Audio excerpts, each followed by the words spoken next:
Alhamdulillah hari ini saya beserta keluarga melaksanakan halal bihalal dari tadi jam 10 sesi pertama sampai jam 12, nanti jam 2 sampai jam 5 sesi yang kedua.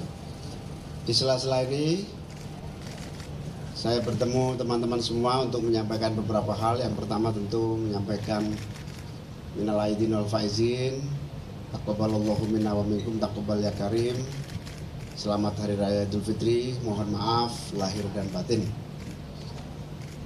Selanjutnya saya beserta seluruh jajaran DPP PKB, ada Sekjen, sahabat Hasan, ada Wakil Ketua Umum, sahabat Hanif Dakhiri, ada Ketua Fraksi Haji Cucun, ada Ketua Bidang Organisasi dan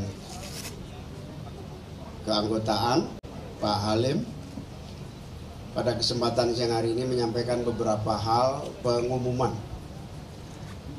Pengumuman yang pertama menyangkut pemilihan kepala daerah yang sebentar lagi pada bulan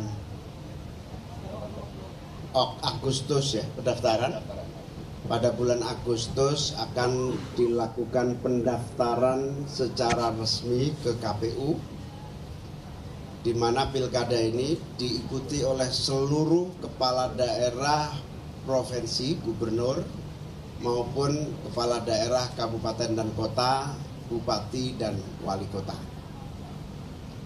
Tentu ini menjadi momentum yang sangat penting dan strategis buat bangsa kita untuk menentukan pilihan-pilihan pemimpin mereka di pilkada. Dalam konteks ini kerja besar karena serentak, sehingga lebih dari 508 atau tepatnya 508 kepala daerah di tingkat bupati dan wali kota, 37 gubernur provinsi seluruh Indonesia. PKB memiliki kesempatan, memiliki kursi, memiliki suara di seluruh kabupaten kota di Indonesia. Dengan variasi bisa mengusung sendiri,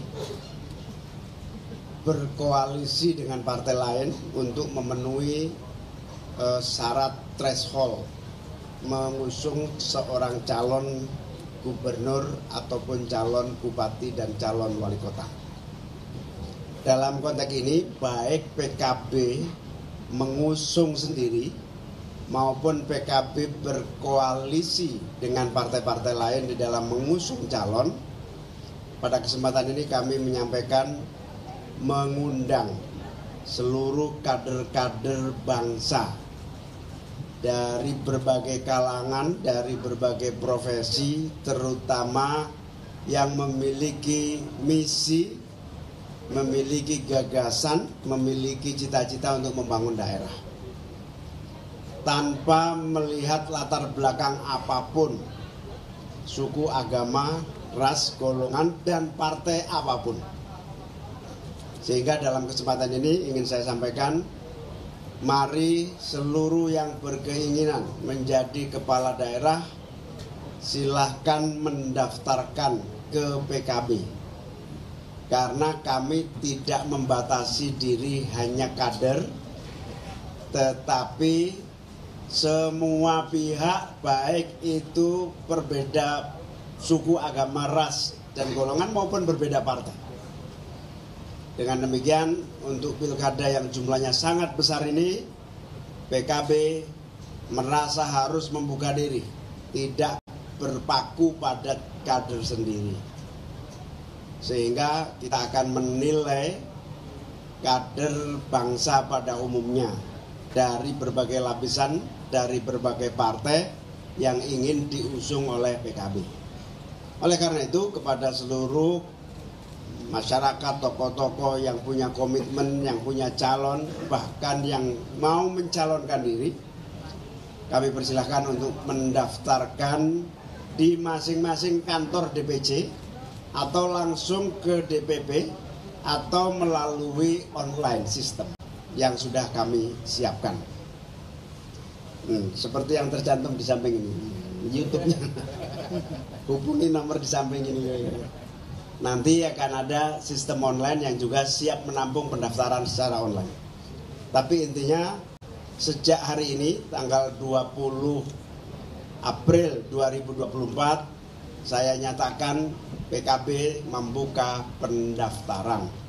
PKB membuka peluang kepada semua pihak, latar belakang perbedaan partai, latar belakang perbedaan agama, suku, golongan, semuanya boleh mendaftar yang ingin diusung oleh PKB.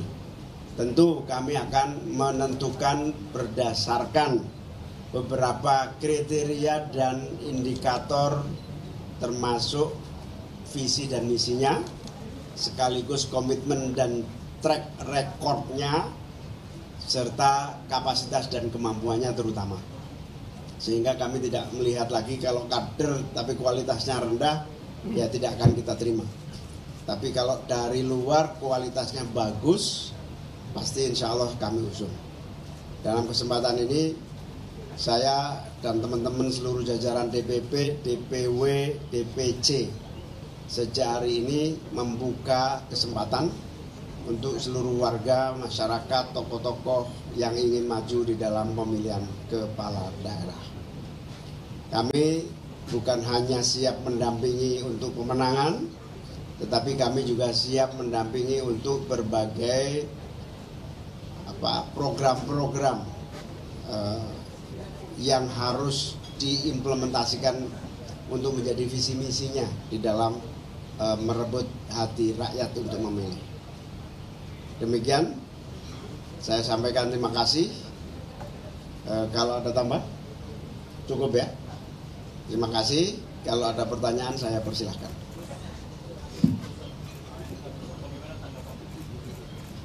Ya belum ada keputusan ya nggak bisa ditanggapi. Ya belum ada kesimpulan. Pokoknya kita konsentrasi berdoa hari ini sampai tanggal 22. 22 itu belum tentu pagi, juga bisa sampai malam. Saya tunggu, kita semua menunggu saja. Nanti hasil akhirnya kayak apa nanti kita baru bisa bersikap. Gus mau menanyakan beberapa hal. Yang pertama soal pilkada dulu, Gus. Di DKI Jakarta kira-kira ini siapa yang mungkin akan diusung, dan di Jawa Barat ini siapa juga, Gus? Ini apakah memang Syaiful Huda ini mau maju atau enggak ini? Nah, terus Jawa Timur juga, Gus. Ini kan kalau kita lihat kemarin kan Golkar, PAN, Gerindra udah kayaknya mau ngusung petahana. Nah ini kalau untuk PKB nanti persiapannya perang di Jatim seperti apa ini? Siapa kira-kira figurnya? Oke, jadi kami belum bisa memutuskan siapapun calonnya untuk DKI, Jawa Barat, Jawa Timur, maupun di mana-mana. Kami hanya bisa menunggu siapa saja yang mendaftar, lalu kita uji, kita libatkan tokoh-tokoh untuk melakukan uji publik, dan kita beri keleluasaan tokoh-tokoh untuk ikut menentukan. Jadi penentuannya nanti bukan hanya semata-mata ditentukan oleh PKB, tapi betul-betul ditentukan oleh harapan pada umum masyarakat pada umumnya. Tentu faktor elektoral juga menjadi salah satu pertimbangan. Sekali lagi saya tegaskan, tidak hanya faktor kader hanya salah satu pertimbangan.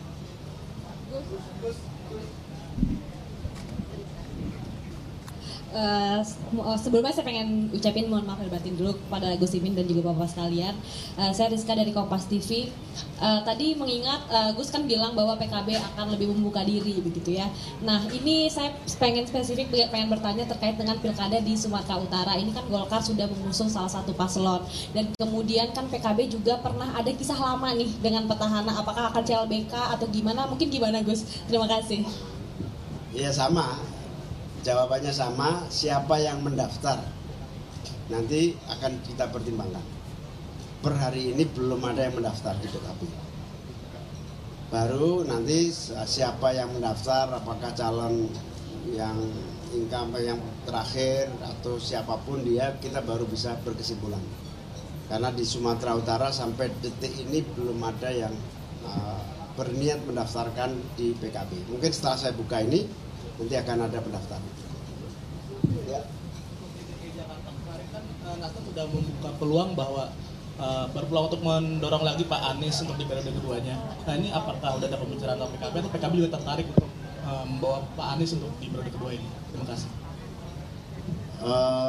Mas Anies dan saya masih konsentrasi pada menunggu keputusan MK. Jadi tidak ada satu sikap atau niat dari Mas Anies untuk maju di pilkada, karena detik ini tidak terlintas pun untuk maju pilkada, karena kita masih harus melalui proses pilpres yang sampai tuntas. Untuk tanggal 22 nanti itu Gus Imin dan Pak Anies apakah akan langsung datang? Untuk tanggal 22 nanti Gus Imin dan Pak Anies apakah langsung datang ke MK untuk menyaksikan sidang putusan? Itu yang pertama. Terus yang kedua, ada nggak sih Gus tokoh di luar PKB yang sejauh ini sudah masuk dalam radar PKB gitu? Udah, wah ini kayaknya menarik nih untuk dicalonkan dari luar PKB-nya itu sendiri Gus. Terus kemudian yang ketiga, ini sidang putusan apakah sudah ada komunikasi dengan dua paslon lainnya gitu terkait dengan sidang putusan nanti? Makasih Gus. Yang pertama, belum ada kepastian apakah MK mengharuskan saya sama Mas Anies untuk datang. Kalau tidak ada yang mewajibkan, tentu kita belum tentu datang. Tapi kalau MK mewajibkan kita datang, ya kita harus datang.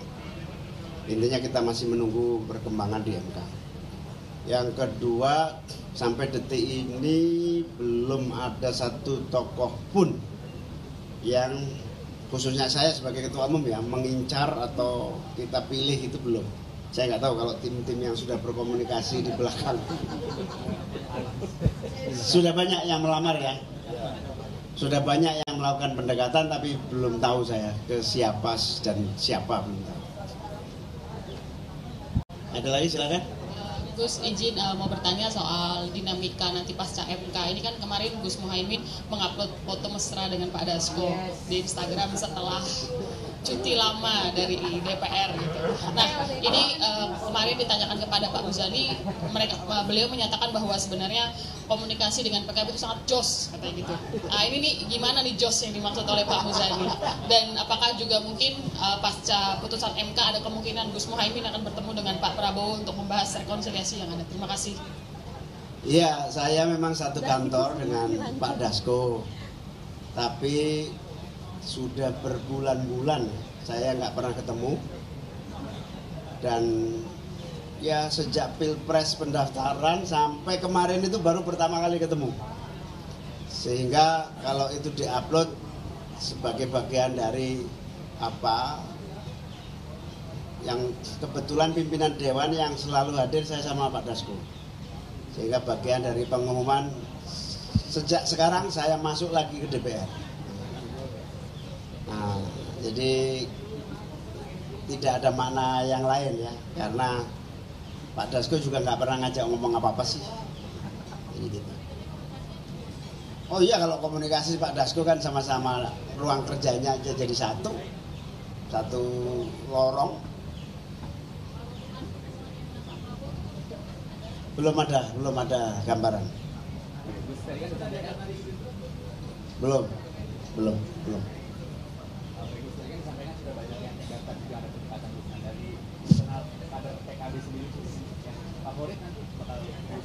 Sampai detik ini saya belum tahu kader internal, dan saya cenderung nggak percaya kader internal.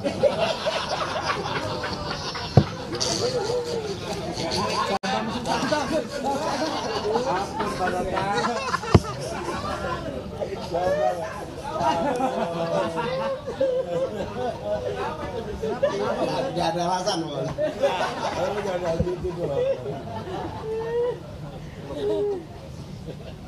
Oke, makasih ya.